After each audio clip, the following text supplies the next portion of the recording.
신앙생활하는 것에 있어서 영적인 싸움은 피할 수 없는 것이라는 것을 알아야 합니다. 영적인 싸움이 있다는 거예요. 이 영적인 싸움을 인식하지 못하면 결국 마귀가 모든 성도들의 삶을 지배하고 마는 겁니다. 그래서 영적 싸움에 대해서 오늘 저는 말씀을 좀 드리려고 합니다. 제가 일본에서 지난 목요일 날 새벽 6시에 호텔에서 나와서 6시 30분에 이제 공항에 가는 리무진 버스를 타는 버스 정류소에 도착을 했습니다. 6시 30분이다 보니까 출근하는 사람들은 좀 있지만 가게 문을 연다든가 뭐 그렇지는 않았지만 이 공항 버스를 타는 바로 그 길 옆에 아주머니가 한 4명이 그 6시 30분에 우리가 도착했을 때 이미 자리를 펴고 일본 여자들 4명이 앉아가지고 자기네들끼리 얘기도 하고 앉아가 누군가를 기다리고 있더라고요. 조금 있으니까 한 명이 오더니 한 여인 앞에 앉았어요. 그러고는 제가 그 모습을 보면서 너무 놀란 것은 무릎을 딱 꿇더라고요. 무릎을 꿇고 그 아주 딱딱한 이 바닥에 작은 돗자리는 펴져 있지만 무릎을 꿇고 아주 진지한 모습으로 대화를 하는데 저는 하나도 알아듣지 못했습니다. 그리고 조금 있으니까 또 한 분이 와서 거기에 앉아있던 4명에서 5명으로 늘어나고 여전히 한 명만 무릎을 꿇고 마주 앉아서 상담을 계속하고 있었어요. 저희가 7시 반에 공항 버스를 타고 공항 쪽으로 이동을 했는데 1시간을 거기에서 차를 기다렸습니다. 그 1시간 동안 그들은 꼼짝하지 않고 그곳에서 앉아서 누군가를 기다리고 또 한 분은 열심히 대화하고, 그래서 제가 그걸 보면서 이분들이 처음에는 이 비행기를 타기 위해서 버스를 기다리는 사람인 줄 알았습니다. 근데 그것이 아니었어요. 선교사님에게 물어보니까 점을 치는 사람들이 돼요. 여러분, 낮에 10시 이후에 앉아있다면 우리는 이해할 수 있겠습니다. 그러나 제가 도착했을 때 6시 반에 이미 그들이 와 있었다는 거예요. 새벽부터 점을 치기 위해 가지고 판을 펴고 앉아있는 것입니다. 이것이 오늘날 영적인 현실인 거예요.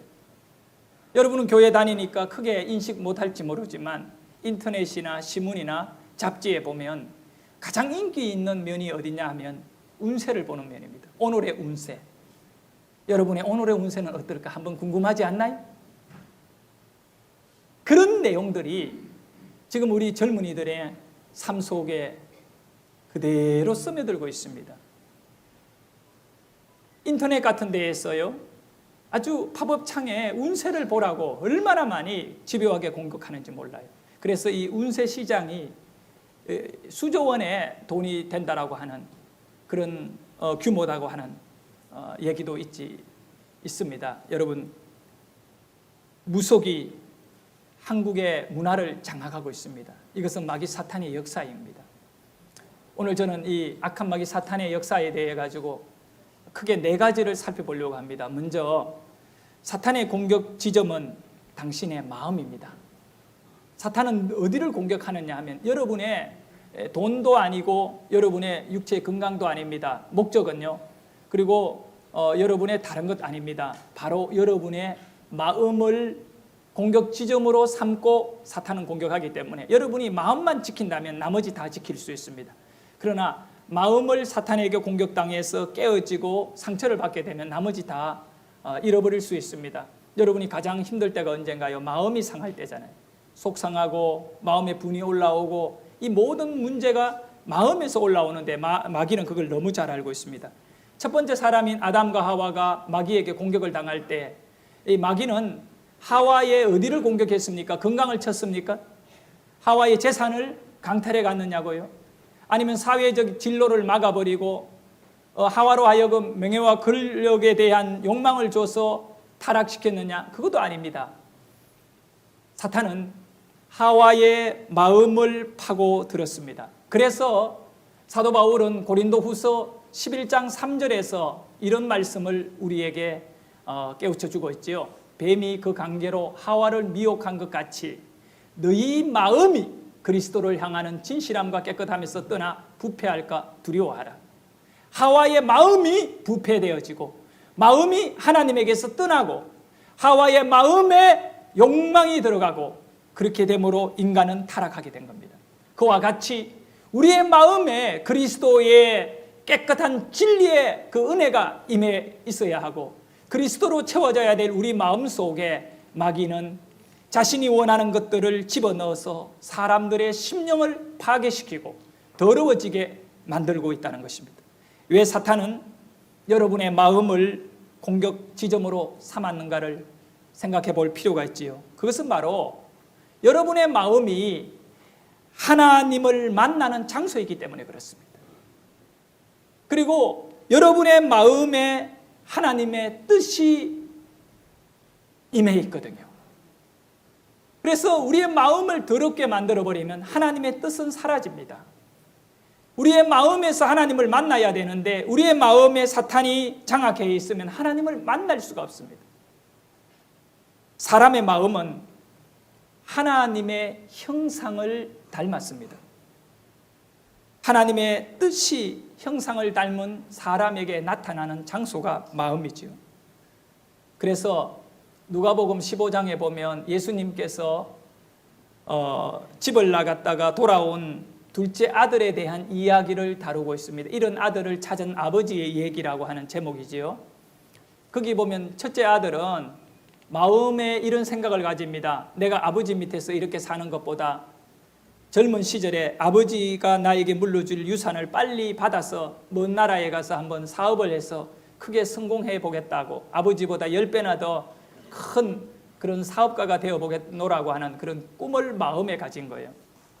그리고 아버지에게 재산을 달라고 매달렸을 때 아버지는 아직은 아니다고 했지만 그 고집을 꺾지 못했습니다.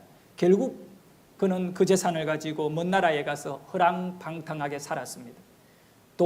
이 돈을 가지고 아버지의 그 재산을 가지고 가서 여자, 그 다음 도박, 술 3가지로 그는 탕진했습니다.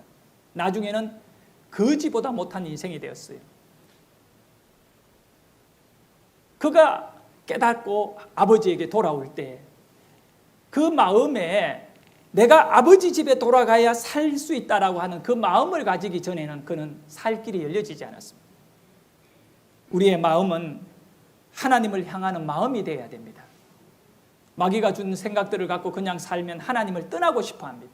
둘째 아들이 아버지를 떠나고 싶어 했듯이 아버지를 떠나 사는 것이 자기 인생의 성공이라고 하는 착각에 빠졌듯이 여러분의 마음에 마귀가 들어오게 되면 교회를 떠나고 싶은 생각이 그리고 하나님보다는 다른 것을 의지하고 사는 것이 더 현명하게 보이게 될 것입니다. 그러나 그것은 저주입니다. 왜 그러냐 하면 하나님의 뜻을 잃어버린 인생은 결국 망하게 되어 있습니다. 사랑하는 성도 여러분, 사탄은 지금도 끊임없이 어디를 공격하는가? 여러분의 마음을 공격하고 있습니다. 최근 과학자들은 인간의 마음에 대하여 연구를 하면서 흥미로운 사실들을 발견하고 있습니다. 우리 마음은 마치 컴퓨터하고 비슷하다고 합니다. 이 컴퓨터는 내가 작업한 내용들을 저장시켜 놓으면 필요할 적에 언제든지 불러서 끄잡아내어서 쓸 수 있는 거지요. 우리 마음도 마찬가지입니다. 내가 경험하고 보고 느끼고 이런 모든 사실들을 마음에다가 담아두었다가 나중에 대해서 그거를 또 추억으로 끄잡아내기도 하고 여러 가지 정보 내 살아가는 데 필요한 것들로 사용하기도 합니다. 과거의 기억이 바로 그런 내용이 된다는 것입니다. 그래서 우리 마음은요, 이 마음을 가지고 과거로 돌아갈 수가 있습니다. 그런데 놀라운 것은 우리의 마음은 미래에도 갈 수 있습니다. 미래에 대한 계획을 세우고 상상을 하게 됩니다. 내가 내일은 누구를 만나야겠다라고 하는 계획을 세웁니다. 그러면 내일이 되었을 때 그 시간에 누군가를 찾아가게 되면 자신이 상상한 그 미래가 사실은 현실로 바뀌어지는 겁니다. 이 마음이 얼마나 중요한지 모릅니다. 그런데 마귀가 이렇게 중요한 미래로도 갈 수 있고 또 미래로도 갈 수 있고 과거로도 갈 수 있는 이 마음을 공격해서 치명타를 입히는 거죠. 그래서 우리의 미래를 잃어버리게 만듭니다. 우리의 과거를 상실하게 합니다. 우리의 과거에는 놀라운 일들이 우리에게는 역사되어졌지요. 그것은 뭐냐 하면 2000년 전에 예수님께서 우리 모든 인간들의 죄를 다 짊어지시고 십자가에 죽으심으로 우리를 구원해 주셨다고 하는 예수님의 그 놀라우신 사건 자체를 우리가 마음의 상처를 입고 사탄의 공격을 받게 되면 그 사실을 믿겨지지가 않습니다. 미래에 천국으로 가야 될 소망을 바라보고 우리의 마음은 천국을 바라보고 있는데 마귀가 우리의 마음을 더럽게 만들고 또 믿음을 잃어버리며 하나님의 뜻을 상실하게 만들어버리면 결국은 우리는 천국에 대한 소망을 잃어버립니다. 사랑하는 여러분, 여러분이 예수를 믿고 천국을 바라보고 있다는 것은 여러분의 마음이 지금 하나님의 은혜 가운데 지켜지고 있기 때문에 그렇습니다. 그래서 잠언 4장 23절에서 이런 말씀을 우리에게 충고하고 있습니다. 모든 지킬 만한 것 중에 더욱 내 마음을 지키라. 생명의 근원이 이에서 남이라. 여러분, 과거도 미래도 우리의 마음에 생명의 근원이 있습니다. 여러분의 마음을 든든히 영적으로 잘 지켜나가면 여러분의 미래는 밝을 수밖에 없습니다. 사탄은 어디를 공격합니까? 여러분의 마음입니다. 그래서 오늘 여러분은 마음을 지키는 자의 영적인 삶을 살아야 됩니다. 두 번째입니다. 사탄의 무기는 무엇일까? 사탄의 무기는 거짓입니다. 사탄은 이 거짓말을 가지고 거짓을 가지고 여러분을 유혹하고 꾀고 또 함정에 빠지게 만드는 겁니다. 사탄은 실제로 존재합니다. 그렇기 때문에 우리는 이 사탄의 실제 존재를 인정해야 합니다. 사탄은 가상이 아닙니다. 수많은 그리스도인들이 사탄을 하나의 상상 속에 있는 존재 정도로 여기면서 안일하게 생각합니다. 여러분, 사탄은 현실의 존재입니다. 그런 현실의 존재인 이 사탄은 거짓말을 갖고 여러분을 아주 교묘하게 공격하여 여러분이 산산이 깨어지도록 만들고 있습니다. 그렇다면 사탄은 어떤 존재인가? 바로 오늘 우리가 읽었던 요한복음 8장 44절의 말씀대로입니다. 사탄은 거짓의 아비입니다. 사탄은 거짓말장입니다. 우리 본문 말씀을 다시 한번 읽어보도록 합니다. 너희는 너희 하나님 너희도 행하고자 하느니라. 그는 처음부터 살인한 자요 진리가 그 속에 없으므로 진리에 서지 못하고 이는 그가 거짓말쟁이요 거짓의 아비가 되었습니다. 예. 사탄은 거짓말쟁이입니다. 거짓말쟁이에요. 거짓의 아비입니다. 모든 거짓의 온상은 사탄입니다. 여러분이 무엇인가 숨기고 싶고 속이고 싶은 마음들이 일어난다면 이미 마귀가 여러분의 마음을 공격했다는 것으로 인정해야 됩니다. 그리고 거기에서 내가 지금 손해보는 일이 있더라도 거짓말은 하지 말자. 내가 거짓의 아비인 사탄에게 무릎을 꿇는 일은 일어나지 말아야 된다는 사실입니다. 사탄의 무기는 거짓말입니다. 거짓입니다. 하나님의 무기는 뭘까요? 진리입니다. 사탄은 거짓말을 갖고 여러분을 공격하고 있습니다. 하나님은 여러분에게 진리를 통하여 여러분을 지키려고 합니다. 예수님께서 믿는 자들에게 요한복음 8장 32절에 진리를 알지니 진리가 너희를 자유케 한다 그랬습니다. 우리는 사탄에게 속아 있는 동안은 자유를 얻지 못합니다. 그러나 진리이신 하나님 예수 그리스도를 온전히 알므로 말미암아 이 진리가 있을 때에 마귀를 이길 수 있습니다. 거짓을 이길 수 있는 힘은 오직 하나님의 말씀인 진리밖에 없습니다. 예수님은 나는 길이요 진리요 생명이니 라고 우리에게 말씀하셔 주셨는데 바로 그 예수 그리스도가 여러분으로 하여금 마귀를 이기게 하는 것입니다.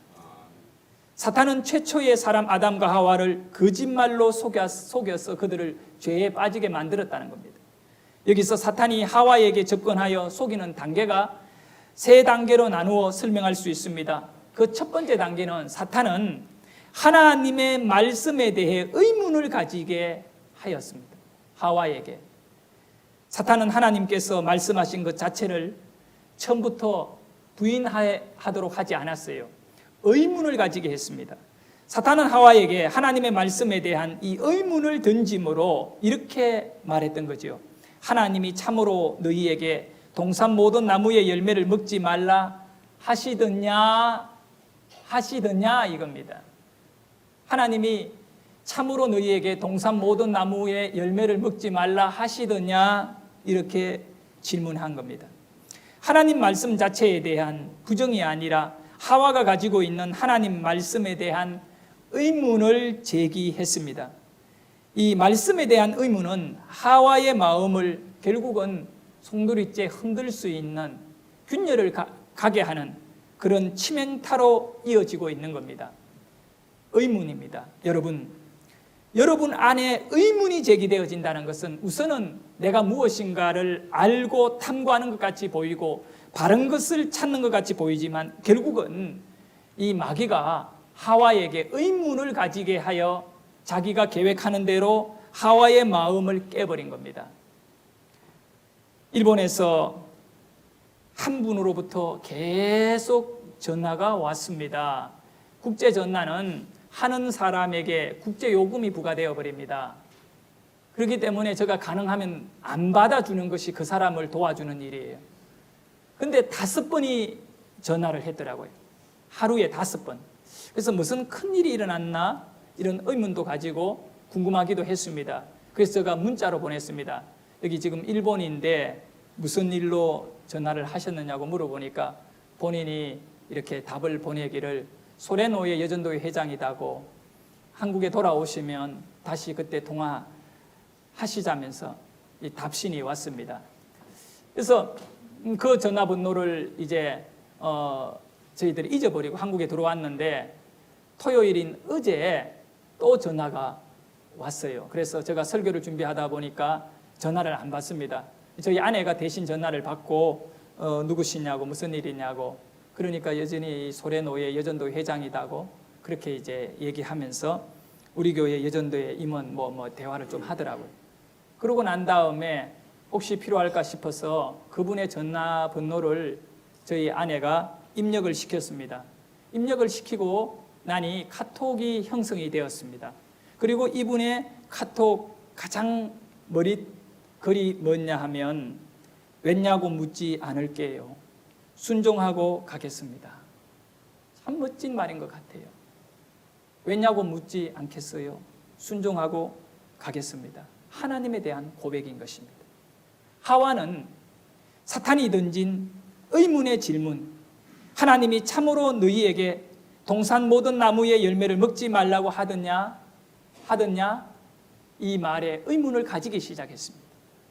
여러분에게도 왜냐고 묻지 않겠습니다. 순종하고 가겠습니다라고 하는 하나님 앞에 말씀을 순종하고 가겠다라고 하는 그런 믿음의 고백이 있기를 주의 이름으로 축원합니다. 둘째 단계는 첫 번째는 의문을 주어서 공격하고 두 번째는 하나님의 말씀을 부인하게 합니다. 다음 단계는 말씀을 부인하게 합니다. 사탄은 하나님의 말씀에 의문을 가지게 한 다음에 부인하도록 합니다. 사탄은 하와에게 무슨 말을 했느냐면 너희는 절대로 죽지 않는다라고 말했습니다. 여러분 거짓말이잖아요. 사탄이 하와에게 죽지 않는다라고 말했어요. 창세기 3장 4절의 말씀을 우리 읽어보도록 하겠습니다. 뱀이 여자에게 이르되 너희가 결코 죽지 아니하리라. 네. 자, 우리 한번 읽어봅시다. 말씀 띄워주세요. 시작. 네. 아담과 하와는 죽음을 본 적이 없는 인물들입니다. 그때까지 시체를 본 적이 없는 사람들이에요. 죽음이 무엇인지 모르는 아담과 하와입니다.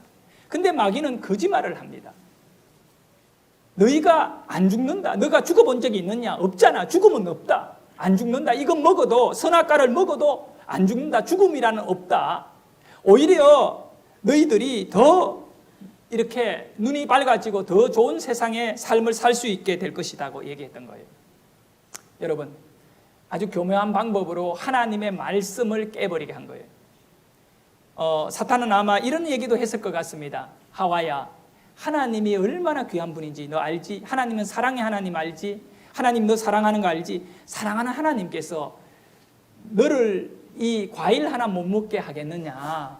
이거는 너무 맛있기 때문에 어쩌면 다른 거 다 먹어보고 마지막에 아껴두었다가 맛보라고 하나님께서 그냥 검했을 수 있어. 이건 먹는다고 죽는 거 아니야. 이거는 맛있는 과일일 뿐이야. 너의 머리를 시원하게 해주고 눈을 밝게 해주는 과일이야. 이렇게 속였을지 모릅니다. 그래서 말씀을 버리라는 거예요. 안 죽는다 이 말. 여러분, 오늘 여러분은 과연 예수 안 믿는 사람들이 하는 이야기, 천국이 있겠느냐? 없다. 이 말과 마귀 사탄이 하와에게 죽음이 없다라고 말과 똑같은 거예요. 여러분, 죽음이 있고 천국이 있습니다. 그래서 우리는 이 말씀을 봐야 됩니다. 창세기 2장 17절에 하나님께서 아담 하와에게 하신 말씀을 우리는 봅니다. 같이 읽겠습니다. 선악을 알게 하는 나무의 열매는 먹지 말라. 내가 먹는 날에는 반드시 죽으리라 하시니라. 네가 먹는 날에는 반드시 죽는다. 누구의 말씀인가요? 하나님의 말씀입니다. 하나님은 네가 먹는 날에는, 선악과를 먹는 날에는 반드시 죽는다고 했지만 사탄은 네가 죽지 않는다라고 그렇게 바꾸어 가지고 거짓으로 결국 하와가 따먹도록 만들었던 겁니다. 마지막 세 번째 단계는 사탄은 자신의 거짓말로 모든 것을 대처합니다. 아담과 하와는 이미 하나님의 형상대로 지음을 받은 존재입니다. 성경이 그것을 우리에게 말씀하고 있습니다. 하나님께서 흙으로 사람을 만드시고 생기를 그 코에다가 불어넣으니 사람이 생명이 되니라. 바로 하나님의 형상대로 사람을 만드셨느니라. 할렐루야. 사람을 하나님의 형상대로 만들었다는 것은 사람의 마음이 하나님을 닮았다는 얘기예요. 그런데 마귀가 하와에게 뭐라고 말했습니까? 네가 하나님하고 같이 되기 위해 이 선악과를 따먹으라는 겁니다. 여러분, 얼마나 사탄이 이렇게 거짓말하면서 사람들을 속이고 또 시험에 들게 하고 있습니까? 사탄은 악한 영입니다. 죽이는 영이고 그리고 파괴의 영입니다. 거짓말로 파괴하고 거짓말로 죽이고 거짓말로 모든 것을 다 장식해버립니다. 여기서 한 가지 사실은요, 사탄은 가짜를 갖고 와서 진짜라고 말합니다. 또 사탄은 진짜인 진리를 가짜라고 말합니다. 여러분, 오늘 진짜를 진짜로 볼 수 있는 영의 눈을 열어야 되고, 사탄이 가지고 온 거짓과 가짜를 가짜로 인정하고 볼 수 있는 눈을 여시기를 바랍니다. 영적으로 깨어나야 합니다. 사탄이 어떤 존재인지를 여러분은 정확하게 알아야만이 그를 거부할 수 있습니다. 크게 세 번째입니다. 사탄의 목적은 당신이 하나님의 뜻을 거역하게 하는 것입니다. 여러분이 하나님의 뜻을 거부하는 것이 사탄이 원하는 목적입니다. 하나님의 뜻은 하나님의 마음으로부터 나옵니다. 우리 같이 한번 크게 따라합니다. 하나님의 뜻은 하나님의 마음으로부터 나옵니다. 믿는 모든 성도들에게는 하나님의 뜻이 있어야 됩니다. 그 뜻은 하나님의 마음으로부터 내 마음에 온 것이지요. 에베소서 5장 17절에 그러므로 어리석은 자가 되지 말고 오직 주의 뜻이 무엇인지 이해하라고 말씀합니다. 왜 하나님의 뜻이 여러분에게 잘 이해가 안 될까요? 여러분의 것이 아니기 때문입니다. 내 것은 내가 이해를 잘합니다. 남의 것이기 때문에. 왜냐? 하나님의 것이거든요. 그러나 이 하나님의 것이 내 것이 되는 방법이 있습니다. 그것은 믿는 길입니다. 내가 그것을 믿게 되어질 때 내 것이 되기 시작합니다. 예수 그리스도의 십자가의 죽음을 내가 믿게 되어질 때 내 죄 문제를 해결하는 은혜가 되는 것입니다. 바로 하나님을 믿는 것이 여러분이 하나님을 소유하는 방법입니다. 여러분에게 하나님의 뜻이 없다면 여러분의 인생은 하나님 없는 인생이 되고 맙니다. 마귀는 여러분에게 들어와서 여러분의 마음에 그 고귀하고 거룩하고 놀라운 은혜의 하나님의 계획을 다 망가지게 하는 겁니다. 취소시키고요, 계획을 상실하게 만듭니다. 하나님의 계획이 없는, 하나님의 뜻이 없는 삶을 여러분에게 요구하는 것이 마귀의 역사입니다. 그렇기 때문에 여러분께서 이 마귀의 역사, 마귀의 공격, 이 모든 일이 하나님의 뜻을 공격하고 있음을 알고 내 뜻을 주장하기보다 하나님의 뜻을 귀하게 여기는 삶을 사시는 성도가 되기를 축원합니다. 어리석은 자는 하나님의 뜻을 알지 못합니다. 어리석음이 무엇입니까? 하나님의 뜻을 외면하는 것이죠. 누가 어리석은 자인가? 바로 하나님의 말씀을 의심하고 결국 그 말씀을 버리는 자가 어리석은 자입니다. 사탄이 여러분을 하나님의 뜻에서 떼어놓으려고 오늘도 여러 가지 계획들을 갖고 여러분에게 접근하여 영광스러운 하나님의 은혜를 다 놓쳐버리게 만들고 있다는 사실을 알아야 합니다. 사탄은 여러분의 삶을 죄악된 삶의 행동 속에 끌어내려서 그곳에서 벗어나지 못하도록 만들고 여러분에게 주어진 하나님의 선물, 모든 은혜와 진리들에 대하여 탕진하게 합니다. 마치 아버지로부터 받았던 유산을 가지고 둘째 아들이 먼 나라에 가서 술과 여자와 도박으로 탕진했듯이 하나님이 여러분에게 주신 놀라운 믿음의 그 은혜들을 다 탕진하게 합니다. 계획이 잘못되면 그렇습니다. 둘째 아들의 삶은 계획이 잘못된 겁니다. 꿈이 없은 것이 아니에요. 잘못된 꿈을 갖고 살았기 때문에 그렇게 망하고 말았던 거죠. 우리에게도 마찬가지입니다. 마귀는 우리에게 하나님의 계획을 빼앗아 가려고 합니다. 하나님의 뜻이 없는 성도로 교회만 왔다 갔다 하기를 요구하고 있는 겁니다. 그러나 여러분은 발견해야 됩니다. 하나님이 나를 이 교회로 불러주신 뜻이 있다는 사실을 아셔야 됩니다. 그리고 내가 살아가면서 그저 예배만 드리는 자로 사는 것이 아니라 나는 하나님의 뜻을 이룰 수 있는 영적인 용사로 살아야 한다는 것을 기억하시고 하나님의 뜻을 이루어가는 성도의 삶을 사시기를 바랍니다. 사랑하는 성도 여러분, 저는 목회를 하면서 그리스도인들이 참으로 하나님의 뜻을 외면하고 하나님이 주신 평강과 능력과 기쁨을 잃어버리고 불행에 빠져서 힘들어하고 있는 안타까운 모습을 볼 때가 너무 많습니다. 정말 그것은 안타까운 일이지요. 여러분 자신이 그런 사람이 될 수도 있습니다. 때로는 내 자신이 그런 삶이 될 수도 있습니다. 분명 영적인 1등칸에서 멋지게 신앙을 누리면서 하나님의 영광이 그의 삶 속에 넘쳐나는 그런 아름다움을 갖고 살아가야 할 인물임에도 불구하고 2등칸, 3등칸에 주저앉아서 하나님을 믿고 있지만 원망과 불평 속에 인생을 낭비하고 있는 성도들이 있다는 것입니다. 하나님의 뜻을 잃어버린 사람은 하나님의 지극히 부유하심과 풍성함을 스스로 소외시켜버리고 영적인 극빈자가 되어서 하나님의 은혜를 모두 쏟아버리는 그런 인생이 될 수 있습니다. 사랑하는 성도 여러분, 여러분 모두가 영적인 1등 칸에서 최고의 영적인 삶을 살아가는 은혜가 있기를 원합니다. 그것을 원한다면 여러분에게 가장 필요한 것이 바로 하나님의 뜻을 깨닫는 것입니다. 하나님의 뜻이 여러분 안에 살아 있어야 하는 겁니다. 끝으로 네 번째입니다. 그렇다면 우리는 앞에서 세 가지를 살펴보았습니다. 첫 번째, 사탄은 여러분의 마음을 공격하고 있다는 것입니다.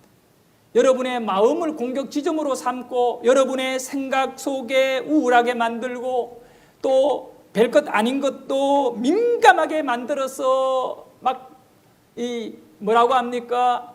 이 마음에 울분이 올라오고 미움이 있게 하고 다툼을 만들어내며 용서하지 못하게 하고 모든 것이 다 짜증나게 만드는 마귀의 이 공격을 이 무더워지는 여름날에 다 이겨낼 수 있기를 주의 이름으로 축원합니다. 그리고 우리가 두 번째로 살핀 대로 마귀의 무기는 무엇이라고요? 거짓말이라는 겁니다. 마귀는 거짓을 갖고 와서 여러분에게 진짜라고 얘기하고 또 우리가 하나님의 진짜 말씀을 붙잡고 살아갈 때 그거는 가짜라고 얘기합니다. 예적으로 예를 들면 마귀가 하와에게 뭐라고 말했습니까? 안 죽는다고 말했잖아요. 그거는 거짓말이거든요. 너에게 죽음이 없다라고 말했는데 하나님의 말씀은 너희들이 그것을 먹는 날에는 선악을 알게 하는 그 열매를 먹는 날에는 너희가 정녕 뭐 할 것이라? 죽을 것이다. 그러니까 하나님의 말씀을 마귀는 거짓으로 만들어버린 겁니다. 이 마귀의 공격을 여러분은 알아야 됩니다. 그래서 진리이신 예수 그리스도를 심령 한가운데 날마다 붙잡으시기를 축원합니다. 그리고 세 번째는 마귀는 어떻게 한다고요? 예? 세 번째. 예? 세 번째 뭡니까? 예? 마귀가 목적이 뭐라고요? 여러분에게 하나님의 뜻을 제거하는 거예요. 마귀를 이겼다는 증거가 뭐냐 하면 내 안에 하나님의 뜻이 살아있으면 돼요. 하나님의 뜻을 붙잡아야 된다. 그리고 이제 마지막 네 번째입니다. 마귀를 이기려면, 마귀를 방어를 하려면 우리에게 어떤 무기가 필요하냐. 우리에게는 마귀를 방어하는 무기는 하나님의 말씀입니다. 할렐루야. 여러분, 마귀를 너무 무서워할 필요도 없고요. 그런다고 얘가 마귀를 또 하찮게 볼 필요도 없어요. 우리는 하나님의 말씀으로 마귀를 충분히 이길 수 있습니다. 오직 하나님의 신령한 말씀만이 사탄의 거짓을 이제 물리칠 수 있는 강력한 무기가 됩니다. 사탄의 공격이 있을 때 여러분은 결코 사탄과 논쟁할 필요가 없어요. 사탄이 이 공격할 때 하와가 사탄하고 논쟁하다가 결국 넘어갔잖아요. 사람의 지혜를 가지고는 여러분 자신이 여러분의 그 어떤 생각 가지고는 사탄 못 이깁니다. 못 이깁니다. 그렇기 때문에 사탄하고는 논쟁하지 말라는 겁니다. 네. 마음속에 이 논쟁을 하면 안 돼요.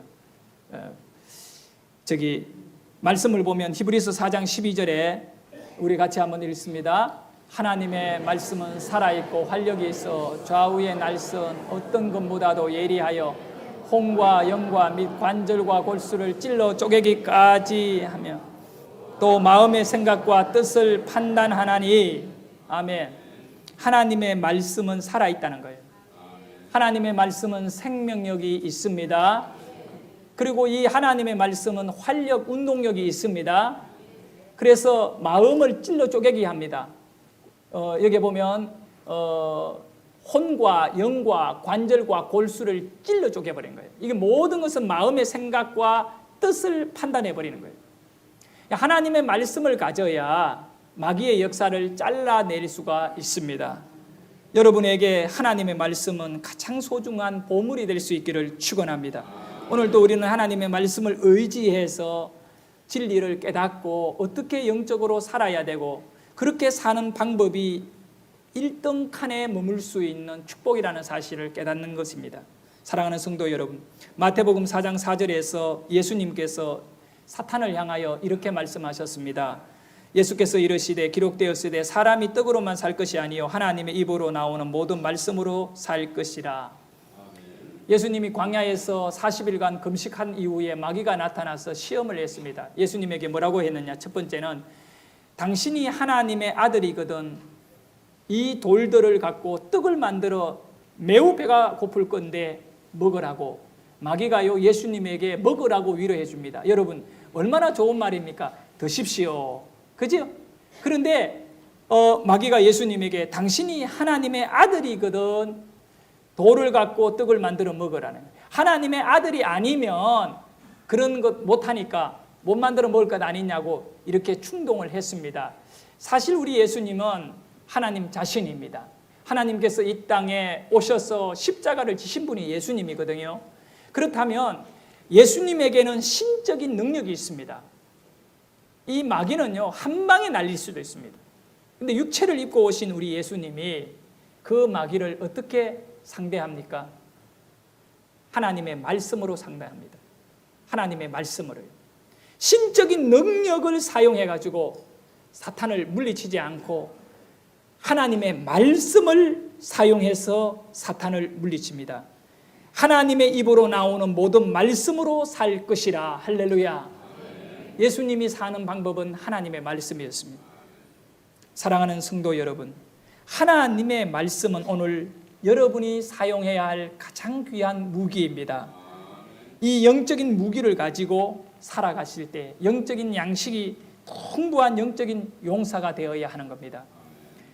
임진왜란 일본의 침략으로 인해서 우리 조선이 많은 고통을 받았습니다. 그러나 그 전쟁은 일본이 패함으로 끝났습니다. 우리나라보다 훨씬 많은 군대 숫자를 끌고 왔고, 그리고 좋은 무기를 갖고 서울을 아주 단숨에 정복했던 일본 이런 침략군들이 왜 쫓겨갔습니까? 딱 한 가지 이유입니다. 바다를 지키고 있는 이순신 장군이 있어서 그랬습니다. 이 일본 군인들이 먹을 양식을 본국에서 군량미를 배달해 줘야 됩니다. 근데 이순신 장군이 곡창지인 전라도를 장악하고, 그죠? 그 다음에 일본에서 이렇게 실어 나르는 이런 보급품들을 딱 차단했기 때문에 그것이 오래 버틸 수가 없는 것입니다. 마귀가 마찬가지입니다. 여러분을 죽이는 방법은요, 보급로를 차단하는 겁니다. 여러분은 하나님의 말씀을 먹지 아니하면 사람이 떡으로만 살 것이 아니라 하나님의 입에서 나오는 말씀으로 살 것이라고 그랬는데, 여러분 말씀을 안 먹으면 죽습니다. 마귀는 오늘도 여러분의 심령의 말씀의 공급의 통로를 막아버리고 말씀 없이 살아가도록 만들려고 하는 겁니다.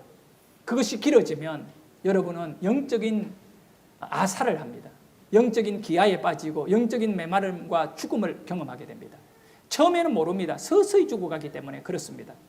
사랑하는 성도 여러분, 하나님의 말씀은 여러분에게 신령한 양식인 것입니다.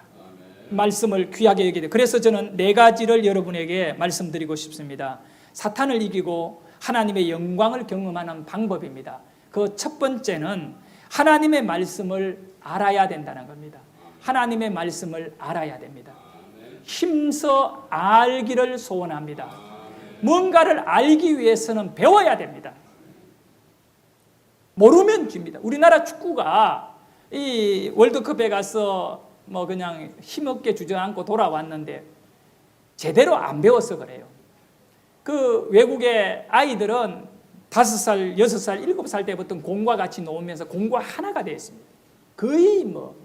근데 이 공을 다루는 것은 몸에 아예 공과 익어야 되는데 그걸 잘 못 다루니까 좋은 결과를 가져오지 못합니다. 여러분께서 이 말씀을 알아야 말씀을 다룰 줄 압니다. 그리고 사탄을 이겨낼 수가 있습니다. 이 말씀을 단순히 아는 것이 아니라 깊이 있게 아는 겁니다. 체험하여 아는 것이지요. 이런 말씀을 알아야 됩니다. 두 번째는 말씀을 또 암기해야 됩니다. 여러분이 말씀을 많이 암기해야 됩니다. 그리고 세 번째는 말씀을 묵상해야 됩니다. 날마다 말씀을 묵상해야 돼요. 이거 영적인 양식이기 때문입니다. 마지막에는 이 말씀을요, 실제적으로 실천해야 됩니다. 사용해야 됩니다. 자, 우리 같이 한번 따라합니다. 하나님의 말씀을 알아야 한다. 암기해야 한다. 날마다 묵상해야 한다. 날마다 사용해야 한다. 네, 여러분께서 이 4가지 원리를 딱 붙잡고 사시면 영적인 승리가 올 것입니다. 예수님께서 이 땅에 육신의 몸으로 오셨고 그 육신으로 우리 죄를 짊어지시고 십자가에서 죽으시고 부활하셨습니다. 그래서 요한 1서 3장 8절에는 이런 말씀을 우리에게 들려주었습니다. 우리 같이 읽습니다. 죄를 짓는 자는 마귀에게 속하나니 마귀는 처음부터 범죄함이라. 하나님의 아들이 나타나신 것은 마귀의 일을 멸하려 하심이라. 예수님이 여러분에게 오셨습니다. 여러분의 마음에 예수님이 계십니다. 예수님이 여러분의 마음에 계십니다. 왜 여러분의 마음에 예수님이 계시느냐 하면 마귀를 쫓아버리기 위해서 그렇습니다. 아담 하와가 타락한 이후에 인간의 마음에는 언제나 마귀 사탄이 마음대로 출입하고 있습니다. 그렇지만 예수님이 우리에게 오신 이후에는 마귀가 마음대로 못 들어옵니다. 예수님이 계시는 그 심령에는 못 들어옵니다. 그래서 오늘도 여러분은 예수 내 심령 안에 계심을 귀하게 여기고 그 예수님으로 인하여 하나님의 뜻이 여러분 안에 살아있기를 축원합니다. 성령께서 우리 마음에 오셔야 우리가 사탄의 거짓말을 이겨낼 수가 있습니다. 거룩한 성령은 말씀을 믿고 의지하는 자에게 주어지는 예수 그리스도의 영입니다. 바로 성령을 여러분이 받아야 됩니다. 하나님의 자녀가 하나님의 진리를 믿고 진리의 성령이라고 하지 않습니까? 거짓의 사탄의 모든 괴계를 물리칠 수 있는 것이, 따라하십시다. 진리의 성령이 내 마음에 오심으로 거짓의 모든 사탄은 떠나가게 된다. 우리 이 시간 사모하는 마음으로 하나님께 기도하기를 원합니다.